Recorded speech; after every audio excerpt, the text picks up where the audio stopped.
मुझे चिंता नहीं है स्वर्ग जाकर मोक्ष पाने की, क्योंकि तिरंगा हो कफन मेरा, बस यही अरमान रखती हूँ, बस यही अरमान रखती हूँ। मुझे आज खुलकर बोलना है, मुझे आज खुलकर बोलना है और आपको समझकर सुनना है। मान्यवर, आज़ादी के पूर्व वर्ष के मायने कुछ और हुआ करते थे और आज़ादी के बाद कुछ और हुआ करते हैं। मैं नहीं मानती कि राष्ट्रगान के 52 सेकंड में सिर्फ खड़े होकर गाना या वंदे मातरम के और भारत माता की जोर शोर से नारे लगाना ही देशभक्ति है, क्योंकि महोदय, ये वो सदी है जहाँ स्वार्थ की भावना में रचित लोग मुझे नजर आते हैं। ये वो सदी है जहाँ नीति, नियम, नैतिकता जैसे मूल्य कई के भाव बेचते हुए लोग मुझे नजर आते हैं। ये वो सदी है जहाँ सत्य, अहिंसा, सदाचार, सादगी एवं स्नेह के आदर्शों की धज्जियां उड़ाते हुए लोग मुझे नजर आते हैं। और जिस देश के युवा फेसबुक और इंस्टाग्राम जैसे सोशल साइट पर चैटिंग, डेटिंग और सेटिंग बनाते हुए मुझे नजर आते हैं। तकलीफ तो मुझे तब होती है जब आज का ये नौजवान कानों में हेडफोन लगाकर तेजी से बाइक चलाते हुए ये भूल जाता है कि जिस धरती को वो रौंदता हुआ जा रहा है, उसका एक एक इंच हासिल करने के लिए हमारे पूर्वजों ने खून की नदियां बहा दी थी। तकलीफ तो मुझे तब होती है जब आज का ये नौजवान, जिसके कंधों पर जिम्मेदारी थी राष्ट्र निर्माण की और समाज की आशाओं को जोड़ के रखने की, वही युवा आज मुझे पबजी गेम में डूबा और शराब के नशे में धुत नजर आता है। केवल सेना में भर्ती होकर या सिपाही बनना देशभक्ति नहीं होता। आज़ादी के पहले कुछ बात और थी। झांसी की रानी से लेके भगत सिंह तक, स्वतंत्र सेनानियों और महात्मा गांधी तक, हम इन सबको देशभक्ति कहते थे। लेकिन आज आज़ादी के मायने बदल गए हैं। असल में आज देशभक्ति कहूँ तो किसे कहूँ? महोदय, जो व्यक्ति आपके समाज, परिवार और देश के प्रति समर्पित का भाव रखे तो वो है देशभक्ति। जो कर्तव्य का पालन करे तो वो है देशभक्ति। ईमानदारी से किया गया हर काम है देशभक्ति। एक गरीब, बीमार, बुजुर्ग को दवाई दी जाए वो है देशभक्ति। और अगर एक अध्यापक अपने छात्रों की ईमानदारी को साथ से पढ़ाए तो फिर वो है देशभक्ति।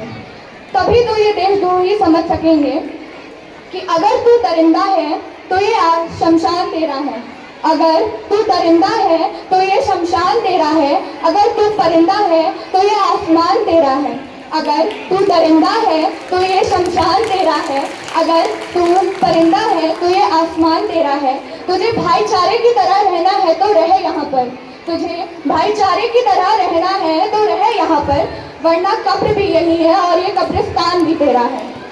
ए हवाओं में जहर घुलने वालों, हवाओं में जहर घोलने वालों, फिजाएं हमारे इशारों से बदलती हैं।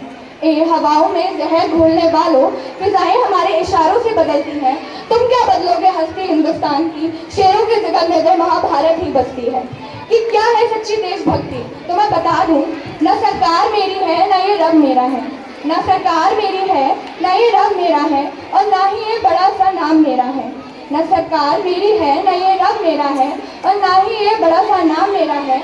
कि बस इतनी सी बात का गुरूर है मुझे कि मैं भारत की हूँ और ये भारत मेरा है, ये भारत मेरा है। अब मैं बता दूं कि राष्ट्र निर्माण कब संभव होगा?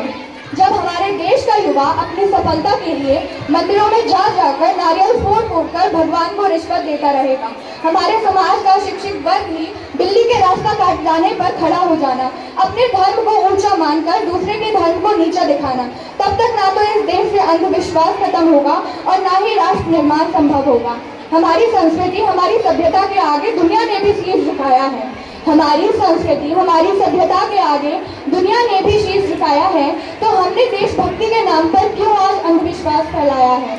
राष्ट्र निर्माण तब संभव होगा जब स्त्री की पूजा नहीं, उनकी इज्जत की जाएगी। राष्ट्र निर्माण तब संभव होगा जब हम आपस में लड़कर नहीं, स्नेह और प्रेम से रहेंगे। असल मायने में राष्ट्र निर्माण तब संभव होगा जब एक गरीब बच्चा मध्याह्न भोजन के लिए नहीं बल्कि पढ़ने के लिए सरकारी स्कूल की चौखट पर कदम रखेगा। और हमारा राष्ट्र निर्माण तब संभव होगा कि तब तक संभव नहीं होगा जब तक एक व्यक्ति नैतिक रूप से सटीन, चारित्रिक रूप से भ्रष्ट, मानसिक रूप से निवाल्या, धार्मिक रूप से अंधा, राजनीतिक रूप से गंदा, सुरक्षित मान्य मूल्यों के आंकड़ों में चिन्ह चिन्ह पैपंदमय अखंड भारत को खंड खंड करता रहेगा, तब तक हमारा राष्ट्र निर्माण संभव नहीं होगा। I being an Indian, I being a student, I being a simple daughter of this motherland and proud to be an Indian. और मैं आखिर में बस यही कहना चाहूँगी कि मेरा हिंदुस्तान महान था, महान है, महान रहेगा। मेरा हिंदुस्तान महान था, महान है, महान रहेगा। होगा हौसला एक दिन सबके दिलों में बुलंद, तो पाकिस्तान भी जय हिंद कहेगा। पाकिस्तान तो क्या, सारा जहान जय हिंद कहेगा, क्योंकि सारे जहां से अच्छा हिंदुस्तान हमारा, सारे जहां से अच्छा हिंदुस्तान हमारा। हम बुलबुलें हैं इसकी, ये गुलिस्तान हमारा, ये गुलिस्तान हमारा। वंदे मातरम, जय हिंद।